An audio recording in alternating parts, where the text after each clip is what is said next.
It's a beautiful morning in the neighborhood. Okay, Nix, go to the bathroom. And off he goes, racing through the neighborhood until he finds the perfect spot. Welcome to Yoldai's Pet Corner. What if I told you the world's largest rodent is also one of the calmest, friendliest animals on Earth?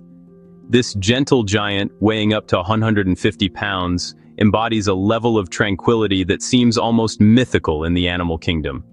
They are a living paradox, a rodent the size of a large dog, yet possessing a temperament so serene it has earned them the nickname nature's armchair. No claws, no fangs, no attitude. Their entire being is geared towards a peaceful existence. Instead of sharp defenses, they rely on community and a deep connection to their environment to thrive. Today, I want you to join me on a journey to South America to meet the capybara, often called the water rat, an animal so relaxed, it's basically nature's therapist. But they are so much more than just zoo curiosities or internet memes. These are wild animals that play a crucial role in shaping entire ecosystems. They inhabit the vast wetlands, rivers, and grasslands east of the Andes Mountains, and they do it in a way that's surprisingly advanced.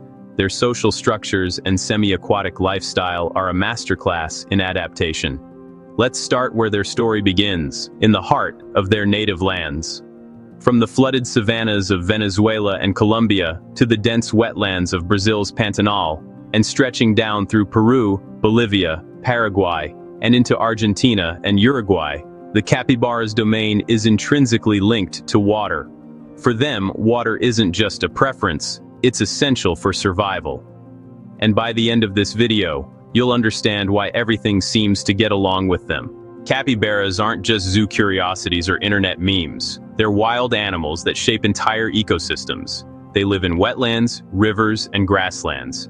And they do it in a way that's surprisingly advanced. So let's start where their story begins. Our journey takes us to the heart of South America, specifically to the vast, sprawling lowlands east of the formidable Andes Mountains. This is the ancestral home of the capybara. Their range is immense, covering almost the entirety of the continent's tropical and subtropical zones, a testament to their incredible adaptability. They're found across a huge number of countries, from the dense Amazon rainforests of Brazil and Peru to the llanos of Venezuela and Colombia. Their territory extends south into the Gran Chaco of Paraguay and Bolivia and the Pampas of Argentina and Uruguay. Essentially, if there's a significant body of fresh water, you have a good chance of finding capybaras nearby. This brings us to a core truth of capybara existence. Habitat science tells us they are semi-aquatic animals. This isn't just a preference. For a capybara, water isn't optional. It's absolutely essential for survival. Their entire lives, from their diet to their social structure and defense mechanisms, are woven around the constant presence of water. You'll find them thriving in a variety of wetland environments, along the banks of slow-moving rivers and lakes, deep within marshes and swamps, and across seasonally flooded savannas. These habitats provide everything they need: abundant food in the form of grasses and aquatic plants, and the safety of the water itself. So, why does water matter so much? First and foremost, it's their primary method to escape predators like jaguars, anacondas, and caimans. It's also crucial for thermoregulation, helping them stay cool under the hot South American sun. Water is a place for social bonding, mating, and even for sleeping and hiding, often with only their eyes and nostrils above the surface. And here's a fun fact that showcases their aquatic prowess. Capybaras can hold their breath underwater for up to an astonishing 5 minutes. This incredible ability gives them a significant edge when evading danger, allowing them to wait out threats from the safety of their underwater refuge. Despite their size, capybaras are strict herbivores, a lifestyle that requires consuming a massive amount of plant matter to fuel their large bodies. They spend a significant part of their day, especially during the cooler hours of the morning and evening, grazing. Their diet is surprisingly selective. While they have a few key food groups, they are discerning eaters. Their primary food source is grass, and they often have favorite species they seek out. Living in and around water gives them easy access to a second course: tender aquatic plants, which are not only nutritious, but also have high water content. When grasses are scarce, especially during the dry season, they adapt by turning to more fibrous foods like tree bark and reeds. And like many of us, they enjoy a sweet treat when they can find it, occasionally supplementing their diet with fallen fruit or melons. To handle this tough, fibrous diet, capybaras have evolved some remarkable adaptations. First, let's talk about their teeth. Like other rodents, their incisors grow continuously throughout their lives. This is essential because the silica in the grasses they eat is highly abrasive and would quickly wear down normal teeth. Their powerful jaw muscles and specialized cheek teeth work like a grinding mill, pulverizing tough vegetation. But getting the energy out of that plant matter is another challenge. This brings us to a fascinating, if slightly unappetizing, adaptation. Capybaras practice coprophagy. This means they eat their own feces. Specifically, they produce a special, soft type of pellet in the morning, which is rich in partially digested food and gut microbes. By re-ingesting it, they give their digestive system a second chance to extract every last bit of protein and nutrients. Yes, it's gross. Yes, it's incredibly effective. Nature doesn't judge, it just finds a way. But perhaps the most defining aspect of the capybara is its social life. This is where capybaras truly stand out. They are highly social animals, living in tight-knit family groups that typically number between 10 to 30 individuals. During the dry season, when water sources become scarce, these smaller groups may congregate into massive herds of over 100. These groups aren't just random gatherings, they have a clear and stable social structure. Each group is led by a single dominant male, who earns his position through a combination of size, vigilance, and social maneuvering. He is joined by several females, their young, and a number of subordinate males who live on the periphery of the group. This complex social system is the key to their survival. Living in groups provides a huge advantage, improving predator detection through more sets of eyes and ears, offering collective protection for the vulnerable young, and allowing for social learning, where survival skills are passed down through generations. To maintain this social cohesion, capybaras communicate using a surprisingly complex range of sounds.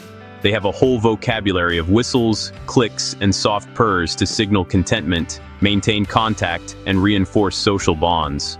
But their most critical vocalization is the alarm bark. When a threat like a jaguar or anaconda is spotted, one capybara will emit a loud, sharp bark, instantly alerting the entire group to the danger and sending them scrambling for the safety of the water. It's a sophisticated system of calls and responses that keeps the community safe. They basically invented group chat, and for them, it actually works. Speaking of social sounds, I hear Nix.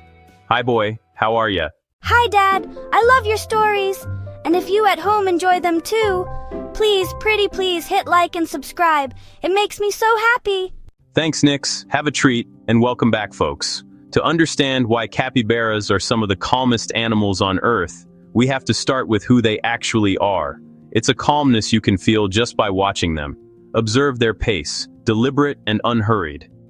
Notice their posture, grounded and secure. See their ease in the water, a fluid grace that speaks of belonging. Everything about them signals a quiet confidence, a deep-seated tranquility that seems to radiate outwards. That profound serenity isn't an accident or a fleeting mood. It's the very essence of their being, the product of millions of years of evolution shaping how they're built, how they behave, and where they belong in the grand tapestry of life. Because most people don't realize this. There isn't just one kind of capybara. The name we use actually covers a small family of close relatives, each perfectly shaped by the wetlands and grasslands they call home. They are all tuned for a peaceful life, lived shoulder to shoulder in tight-knit social groups. This communal existence is the bedrock of their identity. To meet them properly, we head to the heart of South America, the continent that is inextricably linked with their story. This is the home of the water-loving giants whose extraordinary calm made them famous online and utterly indispensable in the wild. Their story begins, as it always has, at the water's edge. It's here, in the interplay between community and landscape, that we can truly understand who they are. The vast wetlands, slow-moving rivers, and sprawling open grasslands east of the Andes Mountains are the crucible that forged the capybara. This environment shaped their bodies and their behavior over millennia. They are semi-aquatic by design, with webbed feet and eyes and nostrils placed high on their heads. And they are social by necessity, finding safety in numbers. This is where the capybara identity was born. Their range stretches across almost the entire continent, a testament to their adaptability. You can find them in the flooded savannas of Venezuela and Colombia, throughout the immense Brazilian Pantanal, and down through the river basins of Peru, Bolivia, Paraguay, northern Argentina, and Uruguay. Essentially, wherever fresh water feeds the grass, capybaras thrive. And to understand that calm even better, we need to start with identity. There are two species of capybara, and both share the same surprisingly peaceful lifestyle. The first is the greater capybara. This is the one most people picture, the largest rodent on Earth. It's the most widespread species, found throughout much of South America, a true icon of the continent's wetlands. The second is the lesser capybara. As its name suggests, it is slightly smaller in size and has a more restricted habitat, found mainly in the northern parts of South America, from eastern Panama through Colombia and into western Venezuela. While they differ in size and geographic range, both species behave almost identically. They are calm, profoundly social, and highly cooperative. This shared temperament is the key to their success, and the secret to their famous tranquility. There are two distinct species of capybara, and while they have their differences, both share the same surprisingly peaceful and sociable lifestyle. These gentle giants are closely related to guinea pigs and rock cavies, but they've carved out a unique niche for themselves in the wetlands of South America. First is the greater capybara. As the largest rodent on Earth, it can weigh as much as a large dog. This is the species most people are familiar with, found widespread across almost all of the continent east of the Andes Mountains. Its cousin, the lesser capybara, is slightly smaller and more slender. It occupies a much more restricted territory, primarily found in the northern parts of South America, including Panama, Colombia, and Venezuela. But while they differ in size and range, both species behave almost identically. They are fundamentally calm, deeply social, and highly cooperative animals, living in groups and navigating their world with a signature sense of tranquility. You've probably seen the photos: birds, monkeys, turtles, even predators resting on capybaras. And no, this isn't luck, it's behavior. Calm, non-threatening body language, predictable movements, a lack of territorial aggression. Capybaras don't challenge, they don't compete, they simply exist. The result? Other animals recognize this and respond with tolerance, and sometimes trust. In the intricate tapestry of South America's ecosystems, capybaras play a quiet but absolutely critical role. They are what ecologists call a keystone prey species. This means that without them, the entire structure of their environment could collapse. Think of them as a central pillar holding up the roof of a vast, complex building. If you remove that pillar, the whole thing starts to crumble. Entire food webs depend on their presence, a steady, reliable source of sustenance for the region's most formidable hunters. By grazing, they act as nature's landscapers, meticulously managing plant growth and preventing any single species from overrunning the habitat. This constant trimming keeps the grasslands healthy and accessible. In turn, they support a formidable roster of predators. Apex hunters like jaguars, massive anacondas, and watchful caimans all rely on the capybara. But their contribution doesn't end there.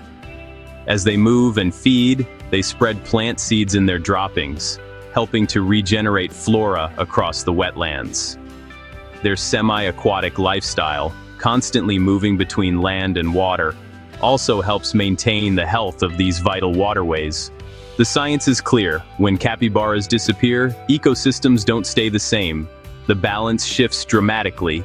Plant life becomes unmanaged, predator populations decline, and the very fabric of the habitat begins to unravel. So here's the reveal. Capybaras aren't calm because they're oblivious or unaware of danger. They are acutely aware. They're calm because their entire survival strategy is built on a sophisticated foundation of cooperation, constant awareness, and maintaining balance.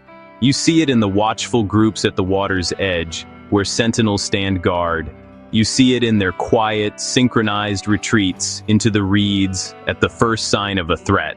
It's a system of patience over panic, of collective intelligence over individual instinct. They don't survive by dominating their environment with aggression. They survive by fitting perfectly into it. They share space, they read subtle signals from each other and from other species, and they give predators their lanes while always keeping their own escape routes open. It's a profound philosophy of harmony as strategy, and in the wild, it works beautifully.